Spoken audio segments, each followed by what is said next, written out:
Hey people, how you doing? Welcome to another episode 158 of the Sports Therapy Association podcast. My name is Matt Phillips.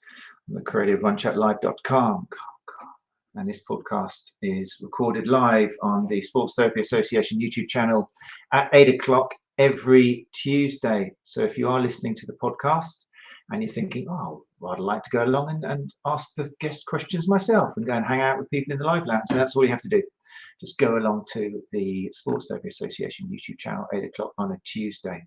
And indeed, next Tuesday, as it's the 1st of the month, August the 1st, then that will be a Ask Us Anything episode, which is what we always do on the 1st of the month. So that's a great time. If you listen to this podcast and you fancy joining us, that'd be great. Bring along some questions, anything to do with the soft tissue therapy industry, from choice of couch to choice of software, pay systems, invoices, vouchers. We've had loads of questions, fantastic questions. So anything which you would like our panel to answer, then you can either email it to me, which is matt@sta.co.uk,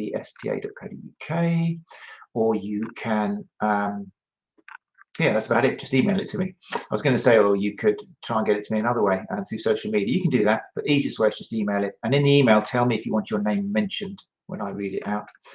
But as far as tonight goes, you are joining us for a special episode. This month was, ironically, all going to be all about ChatGPT, but the people behind who are going to be speakers about ChatGPT, for one reason or another, not their fault, were unable to attend, which kind of made me thought maybe I should have just got some ChatGPT bots, more reliable than humans. But no, that wasn't the case. So we're not doing any more ChatGPT, and I'm quite pleased about it because the whole thing is just getting me a little bit a bit worried, to tell you the truth, that people are putting too much faith into it. Maybe we'll have a chat about it in the Ask Us Anything next week. I'll mention it to the panel. I think it's all this talk about it, and it really hasn't reached anything worth using, to tell you the truth. It's just like getting 10 children at 5 years old to write words down and then putting the words together and seeing if it makes a sentence. And that's basically what ChatGPT is chucking out in a little bit better way. It's just dangerous at the moment, and it's being produced far too quickly. But anyway, that's my tuppence. So before we start tonight's episode, which is going to be with a fantastic James Earls, Born to Move, Born to Walk, then I just want to say a big thank you to last week's guest, who I wanted to get on the show during our focus on nutrition. It was Faye Townsend, who I followed for quite a while now on Instagram. I recommend that you follow Faye. It's faye.nutrition. We had a great episode all about Faye's top 5 sports nutrition myths. And there's plenty of things which she could have mentioned, but she basically brought 5 to the table, which she, as a trained, highly respected sports nutritionist, hears far too much in her clinic, which means probably going to be things which we hear from people coming to our clinic. So it's once again giving us the tools, although we're not nutritionists and we're not going to start working outside of where we should be. It's great to know if people are saying things which could be wasting their time, wasting their money, delaying results, which maybe you're trying to work towards with them as well, and knowing when maybe you could refer them on to somebody who is evidence informed. Because as Faye talked about, and it's available in all podcast apps and YouTube if you want to watch the video, Faye again celebrated this idea of multidisciplinary care, and if we're all kind of evidence informed, which doesn't mean just going by research. It means using the research, a combination of that and what the patient wants and what you see in clinic, having those 3 legs of the stool kind of thing. Then it's a great business model. Okay, and you can refer out, refer back. So yeah, great episode. Anyway, I had someone else today ask about, if I can't make this live recording, can I watch it? Is there any chance of watching a catch up? And even though it's got podcast in the title, not everyone is aware of what a podcast is. So if you, well, actually, what am I going to tell you? If you listen to the podcast, you know what a podcast is. But just let your friends know, let your clients know. If you kind of maybe saying to a client, hey, ever listen to the STA podcast? The podcast means you can listen to it anytime. That's the joy of it. We record it live because it just makes it a bit more bam, bam, bam, which is what I've always loved. But then the joy is it's there, shelf life forever. All 158 episodes, including this one, are available on apps. So share that with your friends. Let's have a bit of sharing next week, will you? Because not everyone knows what it's all about. They don't know that therapists don't realize they've got 157 fantastic hours of free CPD. Okay, there's not much better than that, apart from some of James's courses. But you know, there's a lot of good free CPD there, which is what I always say when people email me, oh, I want some CPD, what should I do? Well, you've got 157 hours. There you go. See you in a year. Anyway, right. So yeah, that's Faye Townsend. Check her out. Fantastic episode as always. Highly important topic of nutrition. Okay, tonight he's back. Be More Like James, the t-shirt that needs to be printed. He's with us again. We last had James on the show, I think back in October 22, which seems like way too long ago, and that was just before Therapy Expo 2022. So it's fantastic to have him back again. It's been too long. So I think without further ado, oh, people in the live lounge, I've been ignoring you. Look at you all flocking in here. If you do join us, this is the podcast. If you do join us live, then it means I can bring you up onto the screen with your comment, like Nikki Mansfield. Thank you very much for your support, Nikki, in getting this all happening and persuading me to make it a Facebook event when I would have preferred to have sat down with my children on a Sunday and watched a bit of TV. But no, what you suggested was great. I got up and left them to it, and I made it into a Facebook event. How do you feel? So Nikki says, evening all. I have pencil, paper, and wine. Let's go. She goes. Glenn Murphy's in the house as well. Glenn says, it's himself. Evening, folks. Glenn's on the wine as well. Marco is here as well. Cecily Hislop. New Lease Sports Therapy. Remind me what your name is, New Lease. Or we just, oh yeah, you told me last time, didn't you? Damn it. Can't remember. Alan? Can't remember. Glenn Murphy, Tracy Marsh. Tracy Marsh is here. Fantastic. Good to see you, Tracy. Brian Hucks is in here. Yeah, people are coming in. Remember questions, people. Okay, that's why you're here in the live lounge. Anything you want to ask James, do so. Okay, James will be keeping an eye on you to see if there's anything more interesting in there which he needs to mention. So, right, enough talk. Let's bring up for this episode 158, James Earls. Hey James, how you doing? Hi, good evening, Matt. Thank you. Thank you for that. Thank you for the invitation. Thank you for the wonderful intro. Yeah, it's always fun sitting listening to your build up. I challenge the person who can't give you a great intro. You've done so much, and you still do so much. Then, at the risk of just making your head explode, yeah, I mean, it's a pleasure to have you on the show whenever. And it's been too long. October 22, that flew by, didn't it? Last year's Therapy Expo. Nearly almost again. It's been nearly a year. That's crazy. But hey, it gives us a nice topic, 52 weeks of what you've been up to, and telling other people what you've been up to. So yeah, you were at Therapy Expo last year, and yourself and your partner in crime, Owen Lewis, are going to be with us as well this year at Therapy Expo, which is going to be exciting. Talking about something. The important thing is you're there. You revealed. Yeah. We haven't given the timetable out yet. Drips and drabs are appearing on the Therapy Expo website, but all I can say is James and Owen are going to be getting a double session in the STA Theatre. Yes, you heard it, a double session. None of this 25-minute stuff. We're giving them an hour because they deserve it. So that's very exciting. We'll obviously be releasing details of that, and close to the time we'll be getting James and Owen in hopefully together to talk about what they're going to be presenting in the STA Theatre and in other theatres across there. But also you got other stuff coming up before we get into it, because once we start talking to you about what you've been up to, then it's going to be amazing. But I thought we'd give a mention. I had a look through the program for this Natural Health and Movement Summit. Can you tell us a little bit about that? Yes. What's that about? Natural Health and Movement Summit is a project I put together with Adam Daniel and Steve Powell, a couple of personal trainers who are very well known in the fitness world. Steve works with PowerPit, and Adam works a lot with thank you, Brian. Thank you, Matt, for putting that. Adam works with a lot of different brands, Viva Perfect, especially. We started back in 2018 as the Feet Fascia Function Summit, and then we got a bit bored with that and thought, why don't we do Mind and Movement Matters? And we got a bit bored with that after 1 year. Thought, why don't we do the Natural Health and Movement Summit? So we have that coming up in October in Regent's University. on the 7th, Saturday the 7th. It's got some great lineup of speakers. We've got Caroline Williams, who's a scientist or a scientific reporter with the New Scientist, written a couple of books and Move, and she has a new one coming out about energy. So she's going to be talking about that. We've got Dr. Susanna Solberg talking about thermal approach to health using cold and hot therapy, so cold plunging, cold wild swimming, winter swimming for dealing with pain and inflammation. I'll be doing my kind of guest stand up and talk about something hopefully interesting about energy and endurance and efficiency, looking at evolutionary and comparative anatomy.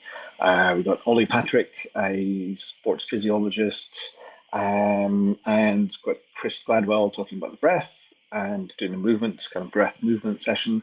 And we've got a wonderful foot physio, a lady called Jane Baker, who'll be talking about the foot and its connections and interactions through the rest of the body, and also doing a movement session for assessment and exercises for kind of 3. So you want to do 5, but you only got 30 or 40 minutes. So I thought let's keep it kind of practical and let's aim for 3 and probably get 2 done. Common pathologies or common issues around the foot. So it's going to be a busy program, busy day, and as always, it's a heap of fun.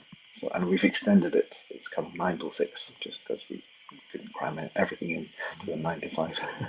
No, it's great. And as soon as you look at the program, it really is. It's so nice, isn't it, that in 2023 we can now use the word holistic again. Those who were back in kind of 1990s, holistic was an ugly word. It's kind of associated with too many justics, but now holistic is like suddenly we've come around almost like in a circle, realizing we do need to be looking at energy and endurance and all the things you're talking about there, and breathing. And it's like suddenly we're realizing now it's come around, and the more we've embraced the biopsychosocial, the more we've kind of realized, oh, so we do have to think about how the person's feeling. It's interesting. Yeah, I have to admit to being confused about the excitement around biopsychosocial model, because I just think, but that's what I got taught in 1991 whenever I went to my, it was a basic, but aromatherapy training. I thought, it's the same story, but with longer words.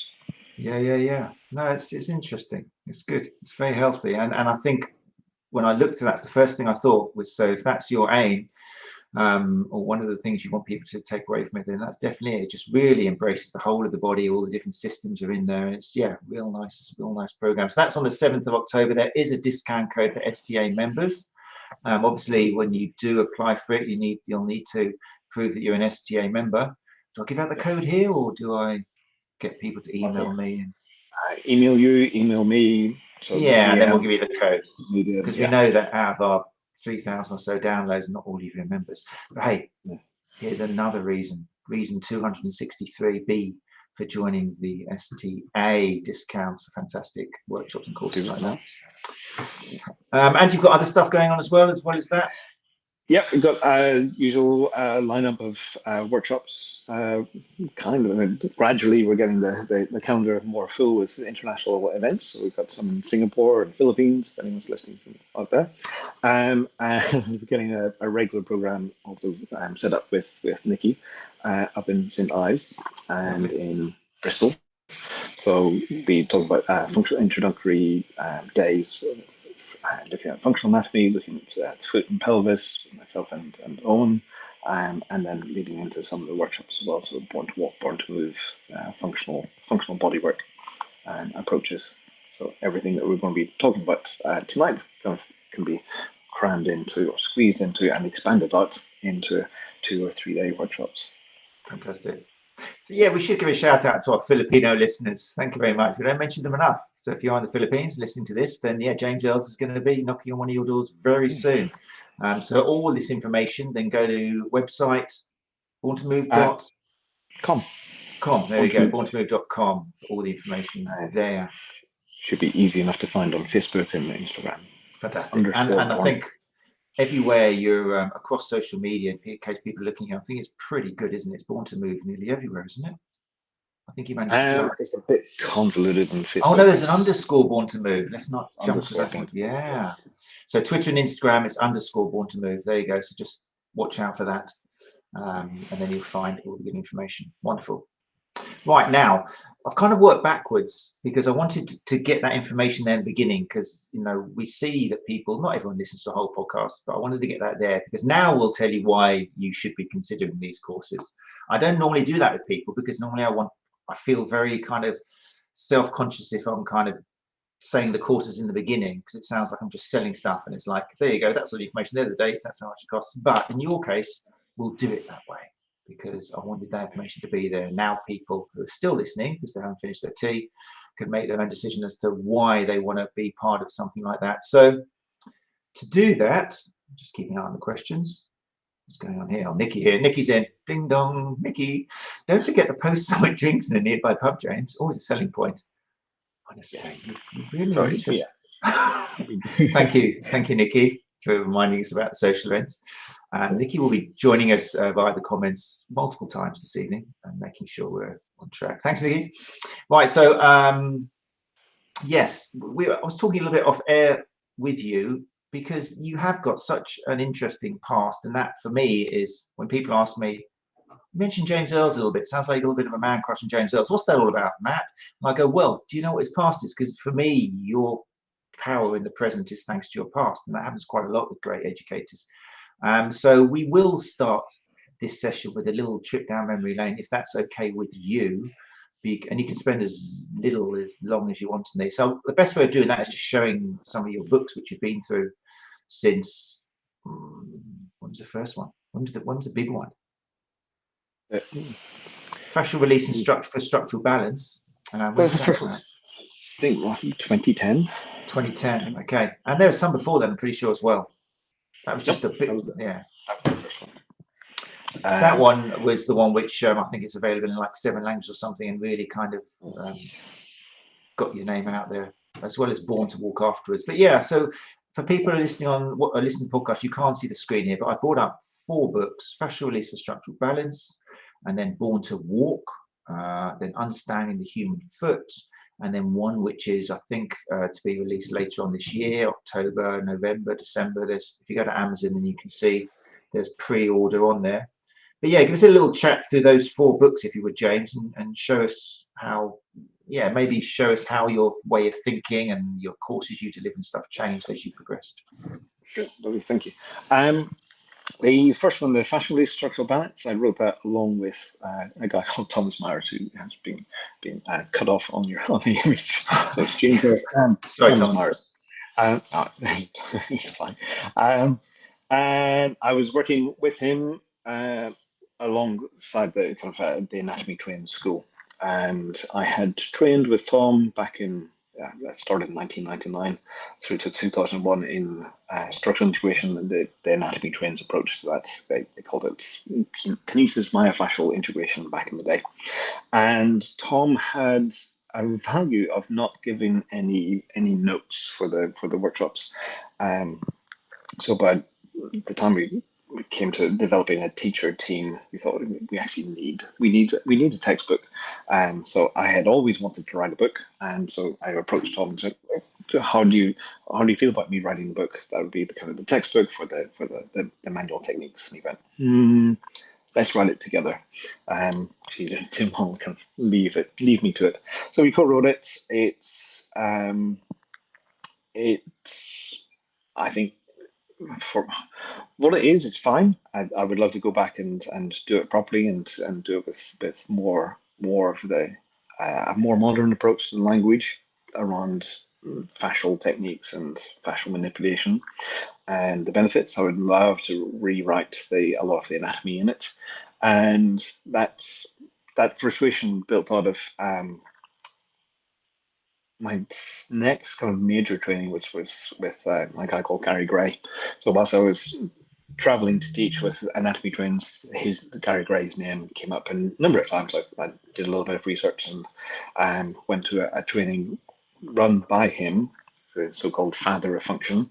And this was in 2012, and I still remember, and it's kind of a common story for me to tell, that I remember getting so angry and frustrated during that training because he was saying things that were so simple and so straightforward and so based in just common sense, like an undeniably useful, accurate approach to understanding anatomy, and simple things, simple words that just I had never come across presented in that way before.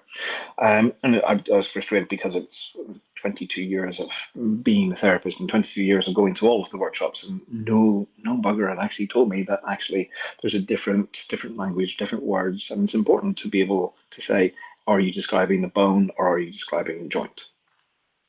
Because most of us aren't even taught that in day one.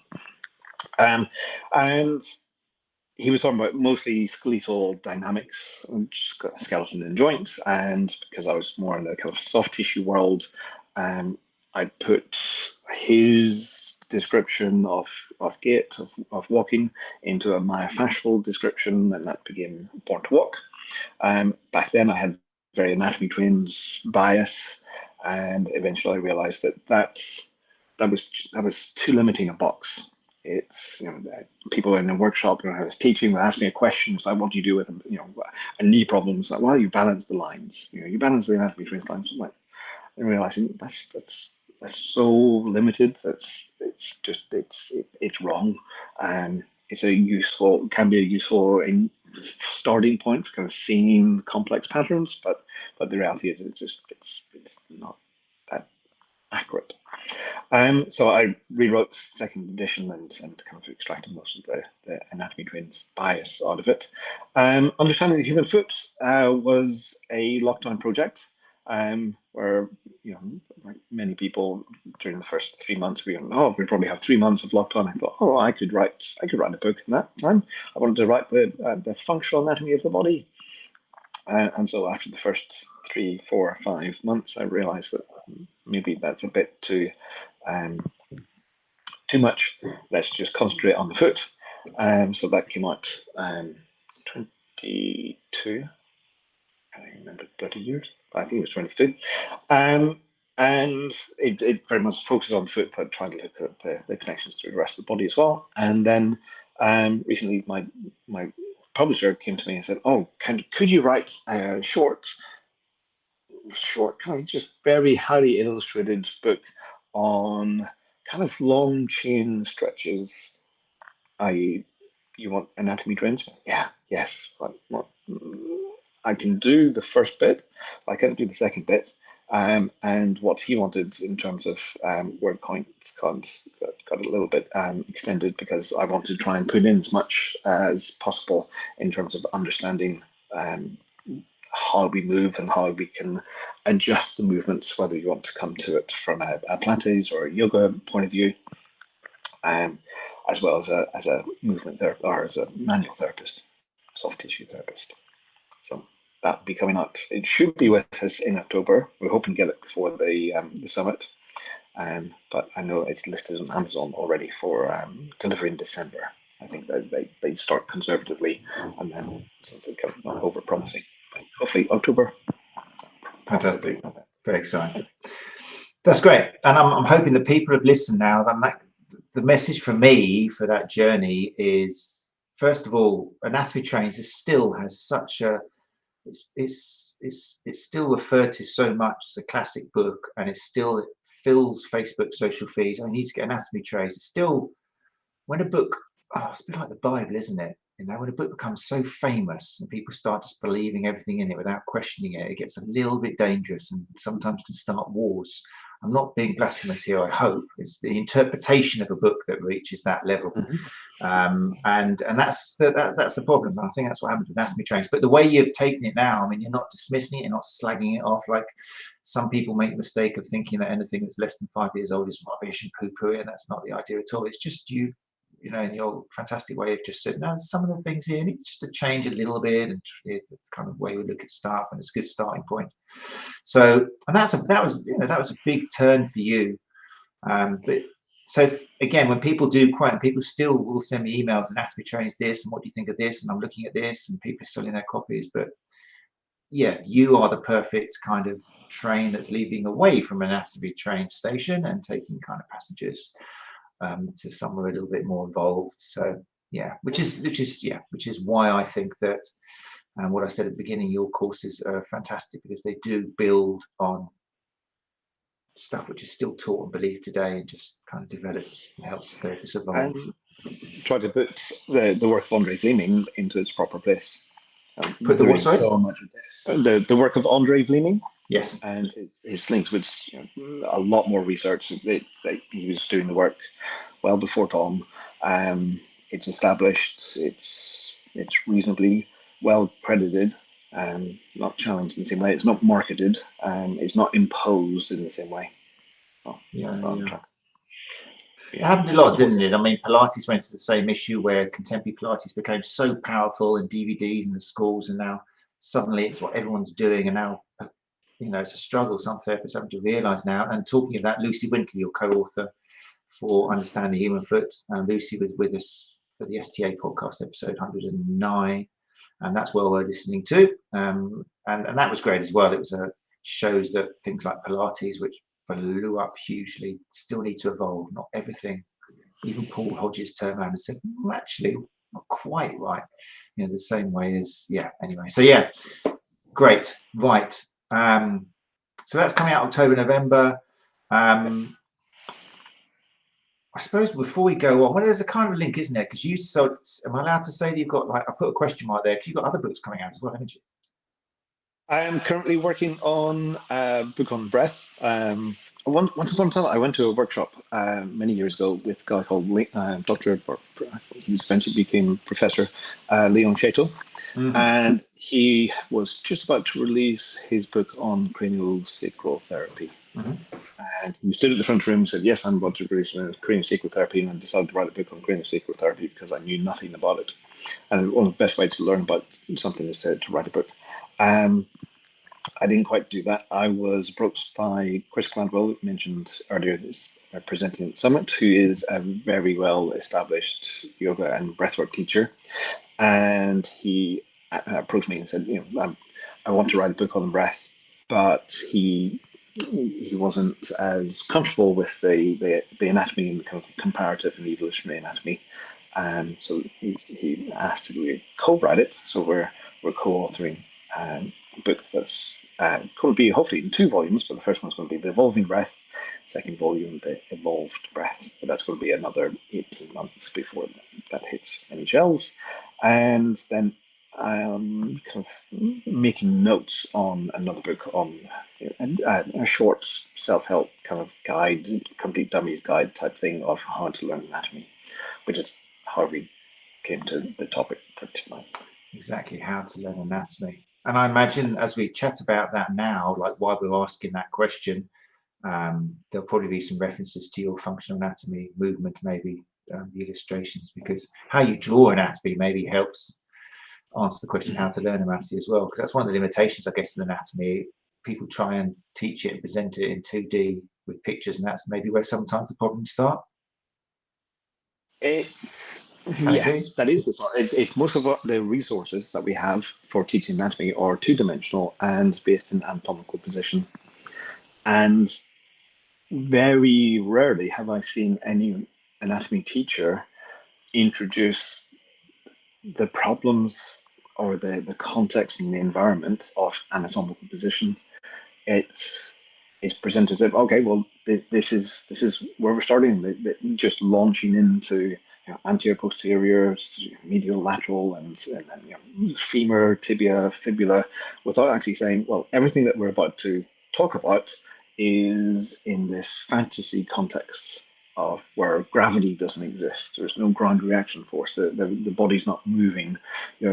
And nobody actually looks like this. This is just a model that we can start our conversation from. But they just start. And have I frozen? No, not at all. It's just, no, it's me, because I'll do that a few times. When you start speaking, it looks like I've frozen, but it's time to concentrate. I'll try and make sure I remember to move. There you go. I've frozen on my screen. So that's why. Sorry, my apologies. And for me, this manifests in many conversations I have in workshops. People say, "Oh yeah, I went to a dissection class 2 months ago. I was like, and what did you learn?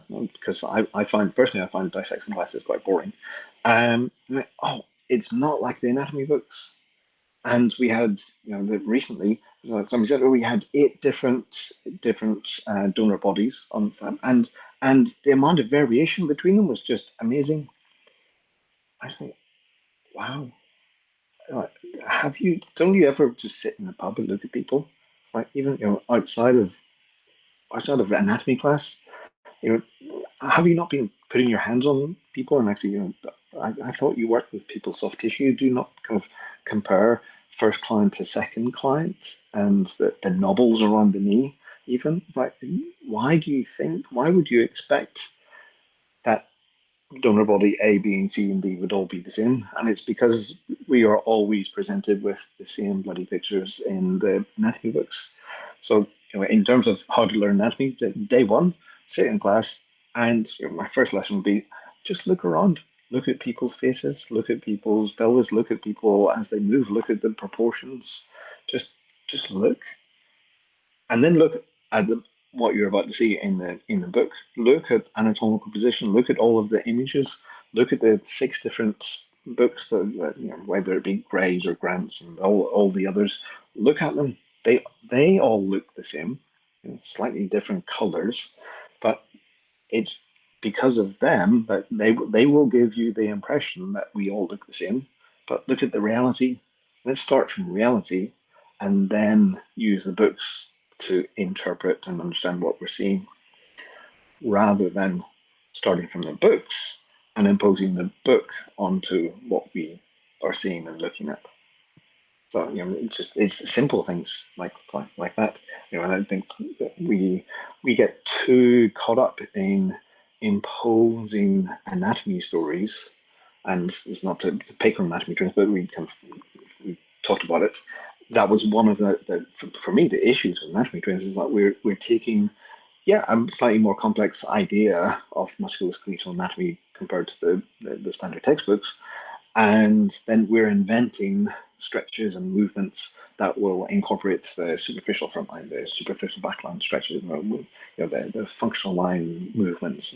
Well, no, we shouldn't be imposing anatomy onto the body. We should be using the body to understand the anatomy. So it's the starting point and the direction which we go. Right. Okay, there's so much in there. Before we unpack that, maybe we could fast forward to what are some of the consequences of maybe level 3 or level 4, level 5 students learning anatomy in that way? What do you think are some of the kind of issues that then come into play when we're trying to run a business and help people who come interested in pain? My apology. I will first start the conversation. I might start my answer with I'm not that familiar. Right. So if you listen to the podcast, actually, I'll edit this, but people are joining us live. I think I could see there were some internet issues going on with James there. I'm hoping he'll come back shortly. Bear with me. I could see it was getting a little bit jumpy. People listening in the live lounge, if you see kind of freezing, or if you're not understanding or hearing it very well, then just write something in there.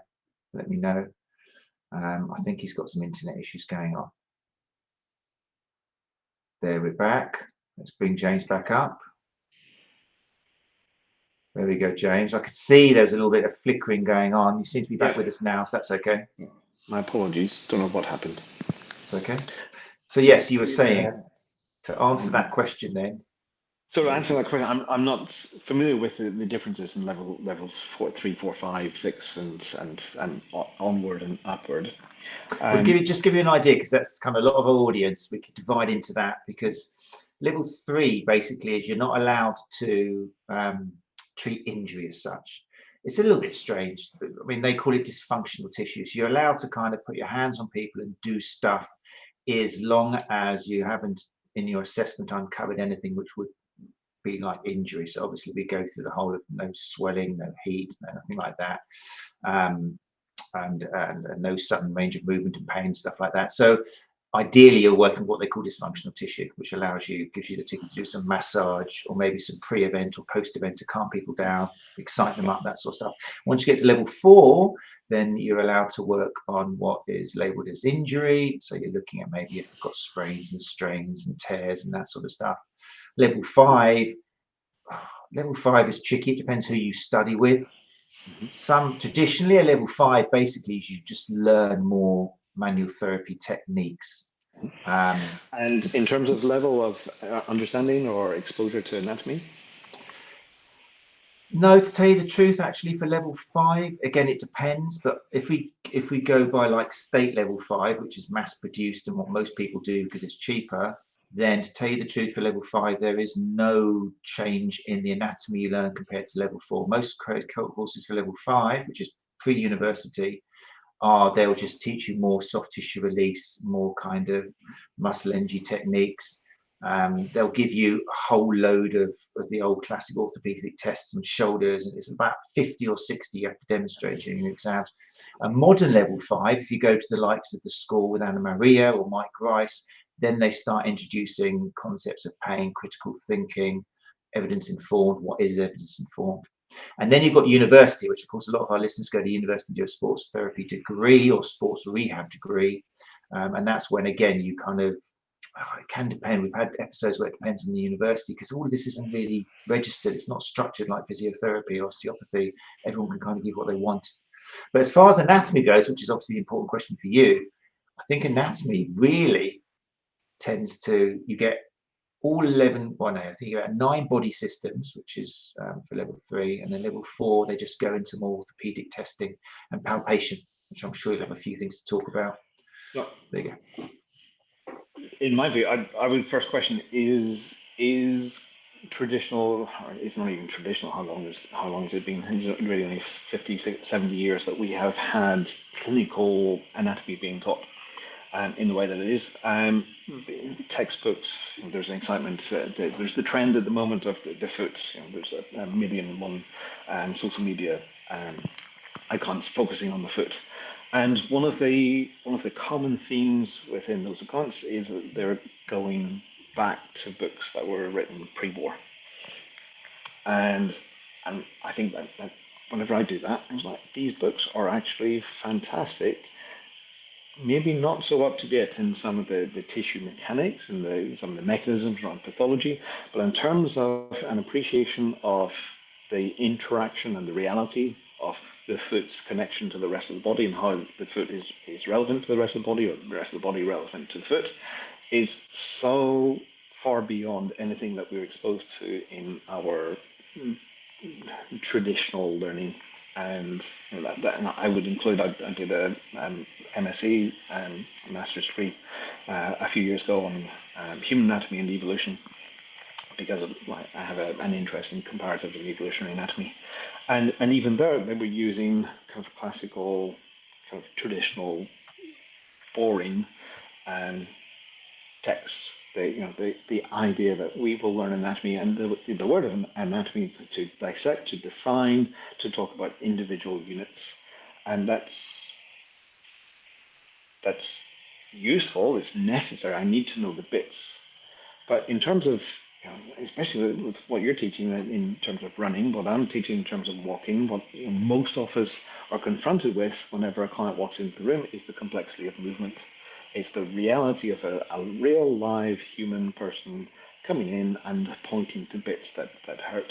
And I need to know and recognize the bits that they're pointing to, and I need to know the orthopedic assessments, but I also need to understand the complexity of the system and the traditional, the Grants and the Greys and everything else. They don't teach us that unless you have a very, very well-trained, fluent functional anatomy, comparative anatomy lecturer who has kind of gone through it and is able to put those pieces together. We don't have the same kind of system. I'm also a bit concerned about the lack of anything. Even Nikki is quiet. I know. I was just thinking that if Nikki hasn't said anything. So yeah, that's okay. I'm pretty sure we're still recording. I'm going to have to edit this episode a little bit. It's gone very quiet in the live lounge. Somebody could. Oh, there we go. Cecily has said. No, still, I think it's just, mate, it's just credit to you. People just sitting there taking notes. What's Cecily said there? Listening with intent. But James was about to start talking about issues before he was cut off. What are these issues? Everyone's enthralled by the accents. I love your. They're all there. But I'm glad you talking noticed that. They're just That's drawn in and listening to you, so don't worry. And so for me, the issues are that we're taught anatomy and we're not taught functional anatomy. It's become a buzzword, and a lot of people are kind of jumping on the bandwagon and kind of pretending that they're teaching functional anatomy. And it's like it's not the functional anatomy that as I understand it, as I was exposed to with Gary Gray.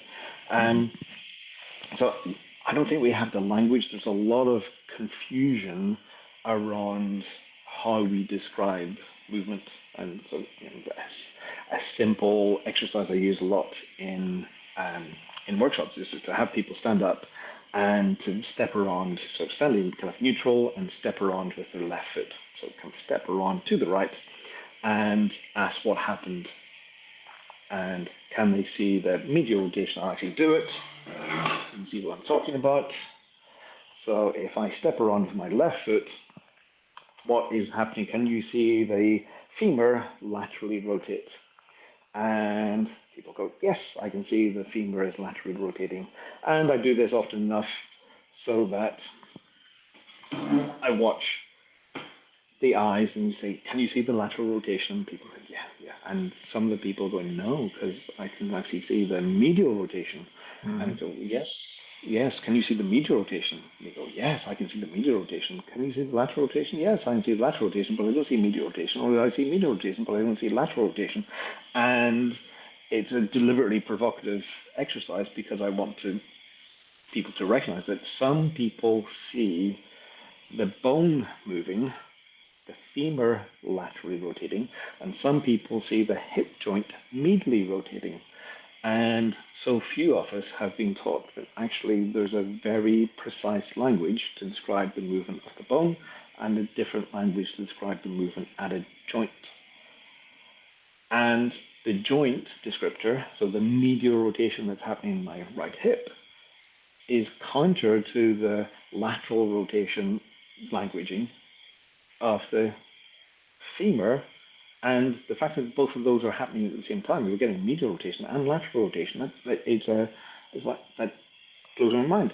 I'm like, well, how long have you been in practice? And I recently had a lecturer, senior lecturer of clinical anatomy in a workshop, and he was like, yep, nobody has actually sat down and broken that down in the languaging. If I say hip joint, there's a traditional kind of medial lateral rotation, abduction, adduction language. If I say femur, it's like, can you flex your femur? No. Well, hopefully it may flex a little bit, but you don't want to flex it too pretty far because it's going to break. Can you extend your femur? No, but a lot of people get confused in the difference between joint descriptors, difference between bone descriptors, and that we can be seeing the bone go in one direction as the joint makes a different reaction, because we're talking about a relationship between two bones. And it's something, I find it's more difficult to teach that to people who have had 10, 15, 20 years experience in therapy and kind of maybe thinking about anatomy than it is to teach people right at the start. Right? Because it's easily taught with just some simple movement experiments. Like just stand up and do that movement. Feel the reality of what's happening with your femur. Yep, the femur is turning that way. Well, in the anatomy world, we call that lateral rotation. Great, the femur turns that way. The femur is your bone. Yeah, it's the thigh bone. That's all it means, just femur, thigh bone. And can you feel how, if you put your hand in the fold of that joint, do you feel how the pelvis is kind of moving faster than the femur? So it's kind of, they're getting closer together. Yep. Well, stand up, and if you turn your, and let's do it with the arm because it's easier. If you if you just turn the femur medially, can you feel it's the same reaction? Like you kind of, your fingers get kind of folded in. It's like, yeah, well, in the anatomy world, that's medial rotation as well. But that's medial rotation of the, in this case, glenohumeral joint, but in that case, the hip joint. I'm like, oh, so when I'm talking about a joint, it's a relationship between two or more bones. And if I say the name of a joint, and this is, again, this is something that we don't often kind of be definite about. If I name a joint, the glenohumeral joint, the hip joint, the knee joint, they're always a relationship. There is no, this is a Gary Gray thing, there's no such thing as the knee. In anatomy, the knee doesn't exist. There is just the tibia, there's the patella, there's the femoral condyles, there's the cruciate ligaments, there's everything else, but there's no such thing as the knee. The knee, the glenohumeral joint, the elbow joint, every name a joint, they're all relationships between various different structures. So they're a way of describing a relationship, as opposed to the femur, the ulna, the radius, the tibia. It's that's the actual bone. And the bones can be doing one thing, the joints can be doing something else. So just starting with skill building in being able to see, it's like, oh, for example, I'm just thinking of another example recently, a well-known podiatrist posted a wonderful Instagram post about how the hip controls the foot. So whenever you laterally rotate the hip, the foot will supinate. And so to get supination of the foot, you laterally rotate the hip. It's not right. You can medially rotate the hip and the foot will still supinate. You can posteriorly tilt, you can go into extension and the foot will supinate. It's a looseness in the language, and even though he's a very well educated and very well established podiatrist and can demonstrate what he means, his use of language is actually more confusing than it is elucidating. And so for me, learning anatomy is, let's just go back to basics and look at exactly how we describe what we're seeing. And if we do that, suddenly we can see better. One of the big frustrations for many therapists is I cannot describe what I'm seeing. I'm sure you come across this with running and trying to analyze any kind of gait and walking, running, is because we haven't been drilled in the anatomical languages for bone and joint movement and seeing the relationships between them and being fluent with muscles. It's not like we get drilled in actions and it's like, okay, yeah, so we know that's a bit simple, so we also get the eccentric actions. Yes, that's brilliant, and we need to just see that muscles can be shortening, they can be contracting as they lengthen, they can be contracting and not changing length or changing length a little bit, and the connective tissue can be doing all of that. And as soon as you put momentum in to the system, as you take away just the standard anatomical position, things get even more interesting, because then we can start seeing relationships about why the heel lifts whenever we are walking or running, and how the heel lift is actually because of for example, the hip flexors. And if you want another example, if you had enough wine, or gin and tonic, or whatever your whiskey, or whatever your drink of choice is on a Tuesday night, is just stand up and go into a lunge position, and so back leg relatively straight, front knee bent, and just keep bending the front knee forward and feel what happens in the back foot. Eventually your heel will lift, but you're not using your plantar flexors to use it. It's the fact that you've run out of hip extension, that you've hit a wall on your hip flexors and everything that's in front of the hip joint, and that's what's causing your heel to rise. Oh, okay. So it's not that I'm plantar flexing, no. And my hip is extending, not because I'm firing my weak glutes, but it's simply because the other knee is going forward. So it's slow, it's not momentum, but it becomes easier to translate whenever we see what happens in walking and running. If the other knee is going forward, the natural reaction in the system is, well, if I've got one foot on the ground, that's kind of anchored. So I'm going to have to talk about a bit of ground reaction force perhaps, but also friction. So that foot is temporarily, I'm going to say anchored, but it's not fully anchored, obviously. There's enough resistance for that foot to be held in place as the other leg swings through. And so as I go into hip extension, well, the back foot will have no choice but to come up into toe extension. So it's really the left foot is responsible, and its momentum is responsible for the toe extension in the right foot, and the plantar flexion of the right ankle, and the knee extension of the right lower limb. So it's, we can keep on going with examples, but for me, it's being able to get the language first, see the bones, have a clear language and appreciation of the importance of that, have an appreciation of the language of the joints, and be able to see that, and then start adding in the other forces, so gravity, ground reaction force, momentum, a little bit of friction perhaps, and then we can start building up into the interactive full body reactions that we aspire to.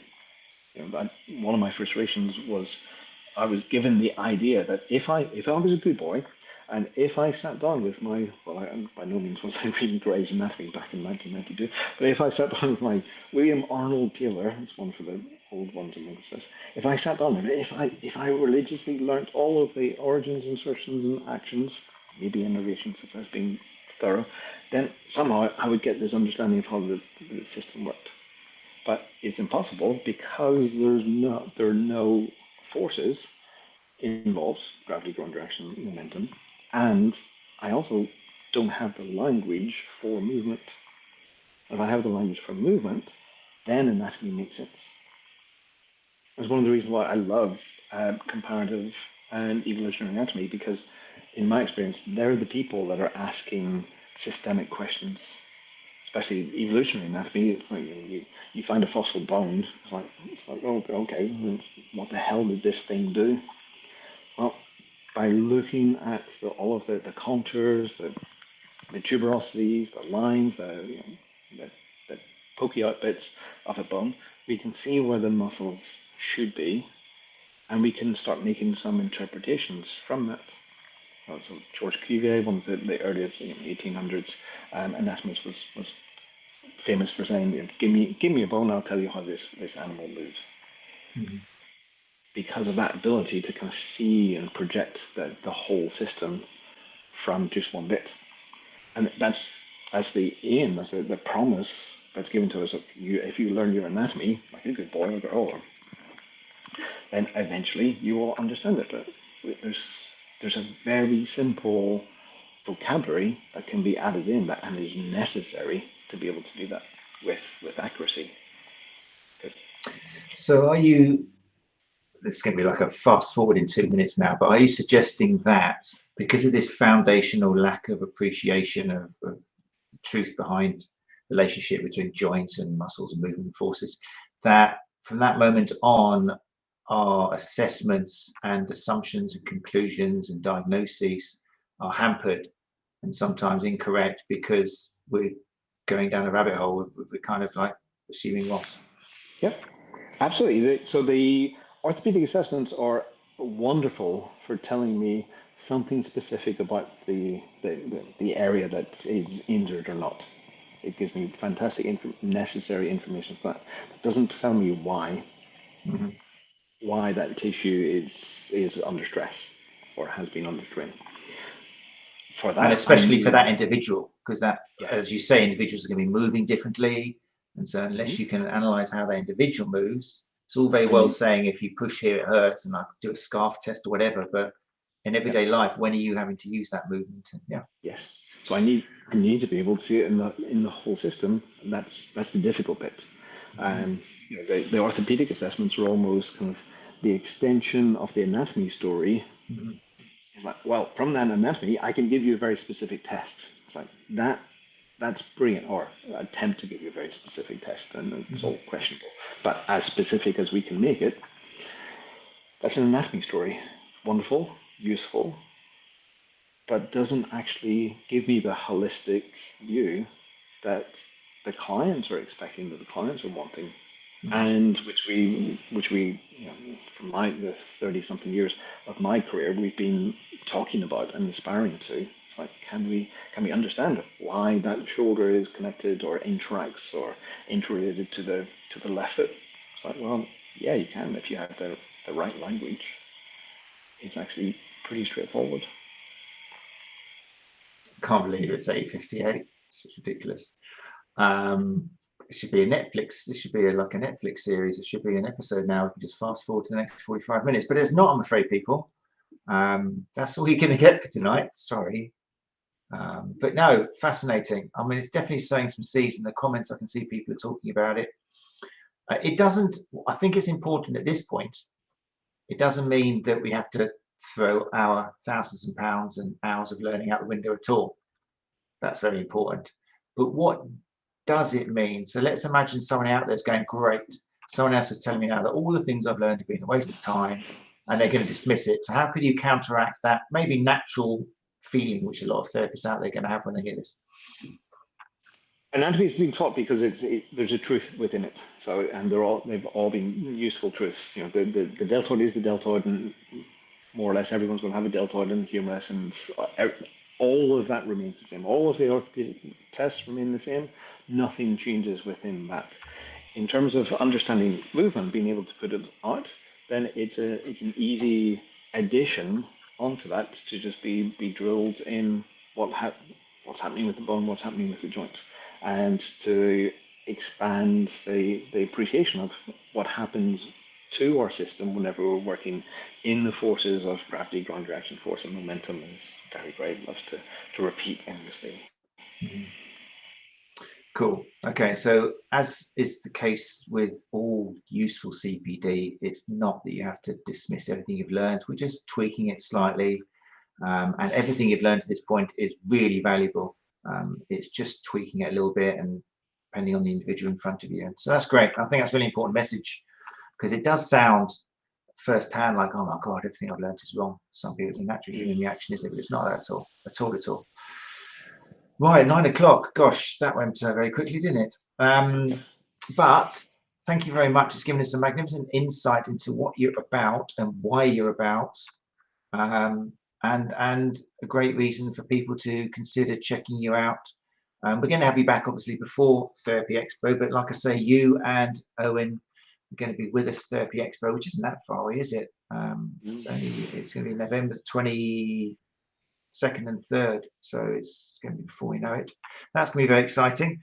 And then also just to reiterate to listeners that if you've been interested in this and you are free on October the 7th, then the Natural Health and Movement Summit is going to have, I imagine you'll be touching on, what did you say your thing was? Evolution for performance, was it? Endurance and it was the yes, endurance and efficiency, and the evolutionary changes that allowed us to benefit from both, because they're often conflated dynamics, but they're different.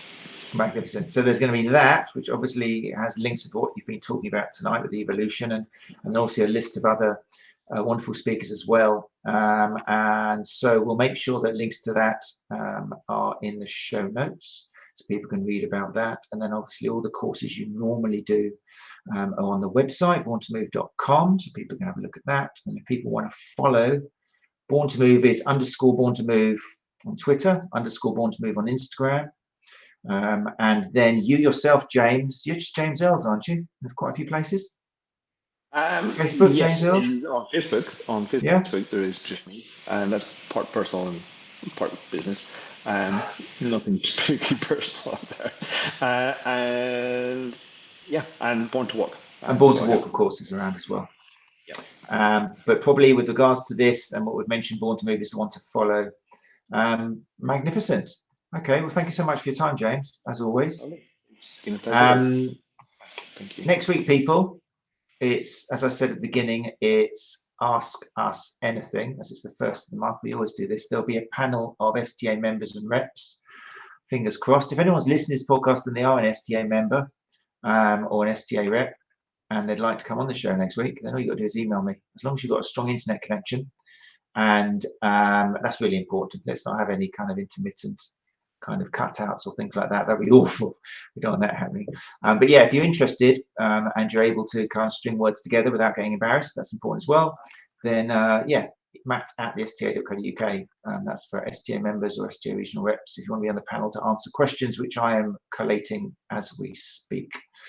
James, if you could hang around, don't click anything. I'll say thank to you in a couple of minutes. Just going to say thank you to people in the live lounge who joined us. Very quiet live lounge this evening, but again, that was just because there was pen and paper happening and people were just drawn in, sucked in to the noise of James Earls, the very pleasant noise that James Earls makes. Nikki Mansfield in the comments has been putting some fantastic stuff here. She's even compared you to Keanu Reeves, which I'm sure you're probably very familiar with, James, on many levels. Nikki put here, she's been saying some wonderful things. For weekly sneak peeks of that upcoming new book on functional anatomy, you'll get one of those Matrix moments when Neo said, "I know Kung Fu." I think it was Jiu-Jitsu, if you want to be really accurate. But yeah, you can look that up anyway if you want, Nikki. But yeah, fantastic.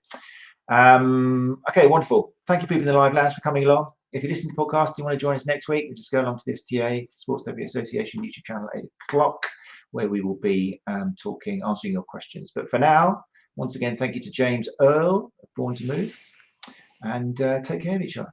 Bye bye. Thank you. Thank you, everyone.